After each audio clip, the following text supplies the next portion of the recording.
ગુજરાતના બનાસકાંઠા જિલ્લામાં આવેલું અંબાજી ધામ માઈ ભક્તો માટે આસ્થાનું કેન્દ્ર છે. પાલનપુરથી આશરે 65 કિલોમીટર દૂર ગુજરાત અને રાજસ્થાનની સરહદે અંબાજી ધામ આવેલું છે, જ્યાં દર વર્ષે લાખો શ્રદ્ધાળુઓ દર્શન કરવા આવે છે.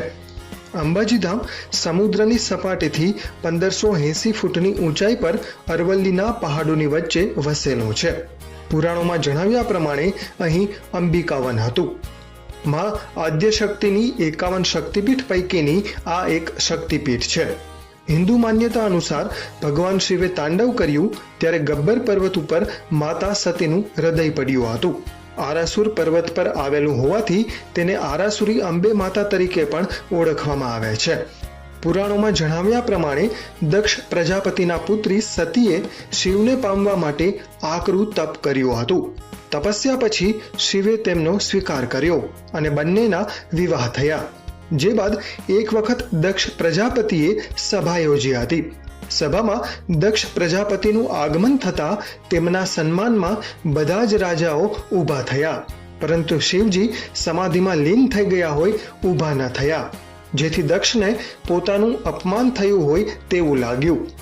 જે બાદ દક્ષ પ્રજાપતિએ એક મહાયજ્ઞનું આયોજન કર્યું, જેમાં તેમણે બધા દેવો અને ગણોને આમંત્રણ આપ્યું, પરંતુ શિવજીને ન બોલાવ્યા.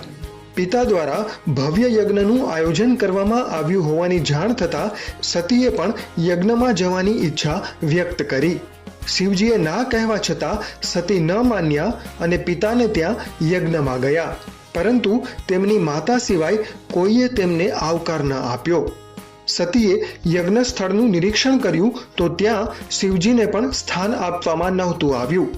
જે વાત સતીથી સહન ન થઈ અને ક્રોધે ભરાઈને તેમણે પોતાના શરીરમાંથી યોગાગ્નિ પ્રગટ કર્યો અને યજ્ઞકુંડમાં કૂદીને પોતાના પ્રાણ ત્યજી દીધા. ભગવાન શિવને જ્યારે આ વાતની જાણ થઈ તો તેમણે વીરભદ્રને મોકલ્યો, જેણે યજ્ઞ મંડપનો નાશ કર્યો. ત્યારબાદ શિવજી પણ યજ્ઞ સ્થળે ધસી ગયા અને સતીનો અર્ધ બળેલો દેહ હાથમાં લઈને તાંડવ કરવા લાગ્યા. શિવજીના તાંડવથી ત્રણેય લોકમાં હાહાકાર મચી ગયો. યજ્ઞ સ્થળે હાજર દેવતાઓ તથા ઋષિમુનિઓને સૃષ્ટિની ચિંતા થવા લાગી. આ સમયે ત્યાં હાજર ભગવાન વિષ્ણુએ સુદર્શન ચક્ર છોડીને સતીના દેહના 51 ટુકડા કર્યા.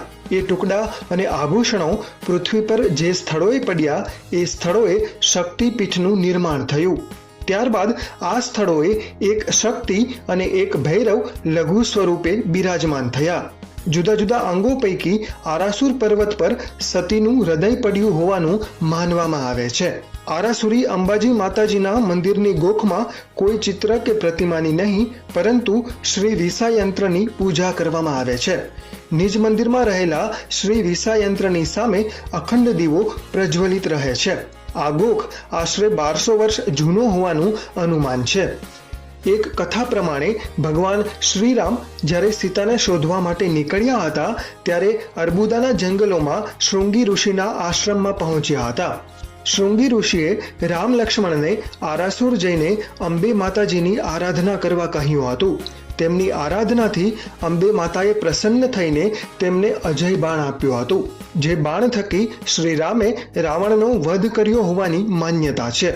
ભગવાન શ્રી કૃષ્ણના વાળ ઉતારવાની વિધિ પણ આરાસુરમાં અંબે માતાના ધામમાં થઈ હોવાનું માનવામાં આવે છે. એ પ્રસંગે નંદ યશોદાએ માતાજીના સ્થાનકે જુવારા વાવ્યા હતા અને 7 દિવસ સુધી તેઓ અંબાજીમાં રહ્યા હતા. આજે પણ એ સ્થળ ગબ્બર પર્વત ઉપર જોવા મળે છે. પાંડવો વનવાસ દરમિયાન માતાજીનું તપ કરવા આરાસુરમાં રોકાયા હોવાનું પણ કહેવામાં આવે છે.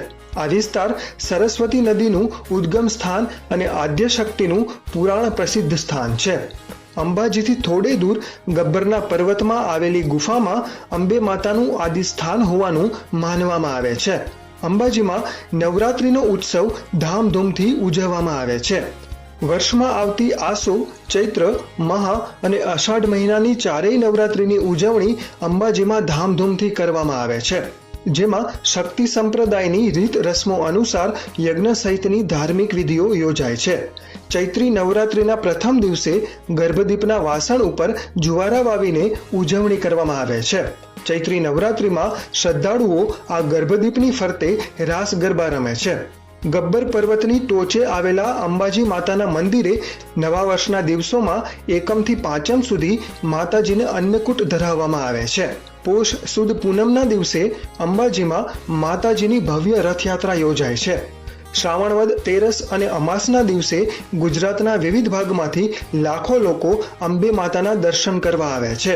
દર મહિનાની પૂનમે અહીં મોટી સંખ્યામાં શ્રદ્ધાળુઓ આવે છે અને મંદિરના શિખર ઉપર ધજા ચઢાવે છે. ભાદરવી પૂનમે અંબાજીમાં ભવ્ય મેળો યોજાય છે, જે ગુજરાતમાં યોજાતો સૌથી વિશાળ મેળો છે અને યાત્રિકો દૂર સુદૂરથી પગપાળા માતાજીના દર્શન માટે આવે છે. આસો સુદ નવરાત્રિના 9 દિવસ સુધી મંદિરના ચાચર ચોકમાં રાસ ગરબાની રમઝટ જામે છે. દર વર્ષે લાખો શ્રદ્ધાળુઓ ગુજરાત અને ગુજરાત બહારથી આ તીર્થસ્થાનના દર્શને આવે છે.